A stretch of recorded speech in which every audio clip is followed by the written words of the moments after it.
issue in my good old doc. Trust issue where my friends all talk. Hey, how many of you out there feel like your mood is affected by food? I know it can be not very nice when I'm not eating well. So that's why it is so thrilling to have a few speakers here today who are leaders in a new field called metabolic psychiatry. It's amazing.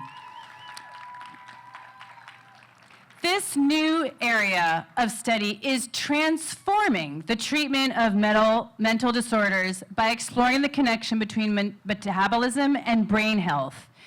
The Bazooki Group and its nonprofit initiative, Metabolic Mind, are the powerhouses behind this new understanding. Shout out to them. They're awesome. And the studies so far are just amazing, showing that diseases long considered incurable, like schizophrenia, like bipolar disorder, and depression and anxiety can be totally reversed with diet, without side effects. This field is literally a beacon of hope to many millions of Americans suffering from these conditions, and intuitively, it just makes sense. As Georgia Ede said, your brain is smart. It's a brain. It just needs the right fuel. And that is brain energy, which is the title of Chris Palmer's book, and we are so excited to hear from him now.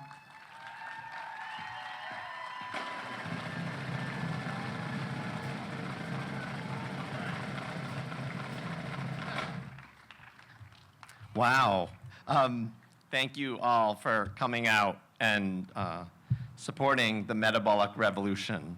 So we've heard a lot about the rising rates of obesity and diabetes, and it is not a coincidence that at the same time that those rates are skyrocketing, we have a mental health crisis, a mental health epidemic.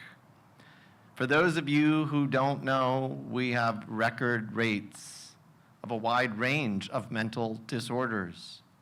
Depression, just last year, reached all-time ever recorded highs, both in terms of current prevalence and lifetime prevalence. The rates of anxiety disorders in our youth have tripled in just 15 years. The rates of bipolar disorder have doubled in adults and gone through the roof in our children and adolescents over the last 20 years. The rates of ADHD have tripled since 2010. The rates of autism spectrum disorder have quadrupled in 20 years. Opioid overdose deaths are up 500% over 20 years. The rates of deaths of despair, which include suicides, overdose deaths, alcohol-related deaths, those have reached an all-time ever recorded high, higher than the Great Depression, higher than any time in United States history. We have a crisis. As a mental health professional, I want to say our treatments do sometimes work. Our treatments do save millions of lives every year. And so if any of you are on Prozac and you really love your Prozac, I am not here to take your Prozac away from you. Keep your Prozac.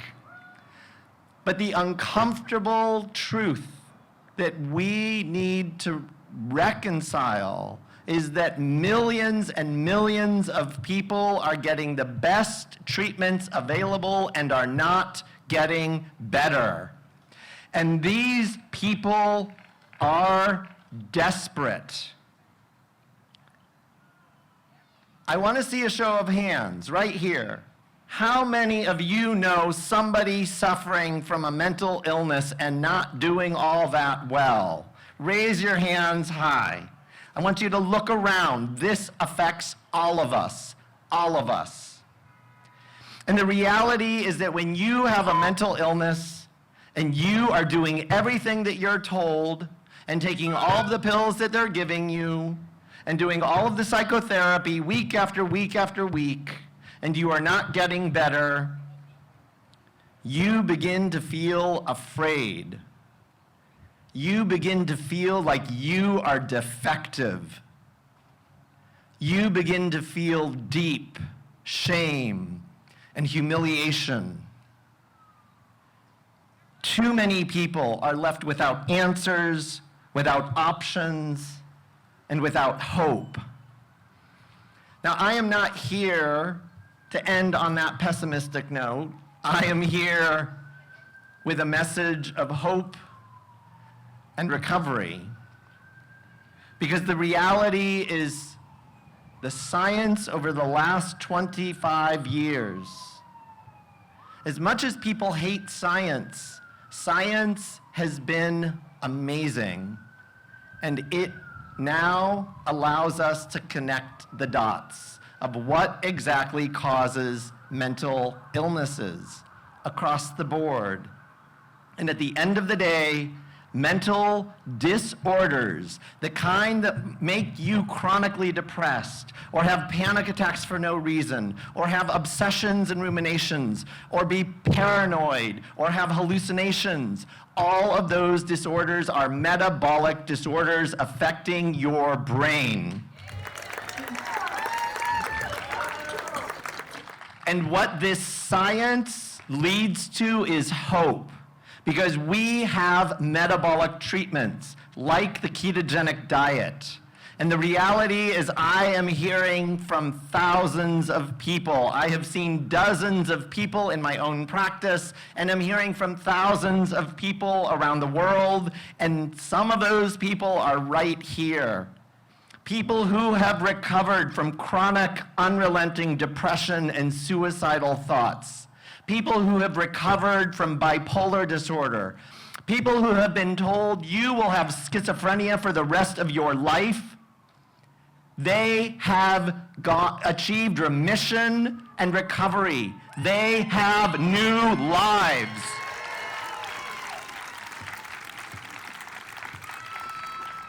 To all of the millions of people out there who are still suffering, who don't know anything about this, I have a message to them that I want to hear from you. There is hope. I want to hear from all of you. There is hope. There is hope. There is hope. Thank you. There is hope. But the reality is, we can't do this alone. We need so many more people than what we've got here. We need research. We need funding, we need education, and we need awareness. With people like you to spread the word, we can make a difference. And the reality is, we are making a difference. Politicians are stepping up. They are listening. They know that these are of interest to voters. They know that people care about their children suffering. They are paying attention. This is our moment. This is our opportunity to do something. So let me hear you say two things. Nutrition science matters, and mental health matters.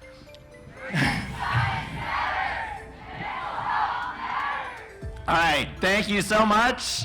We will change the world and improve people's lives.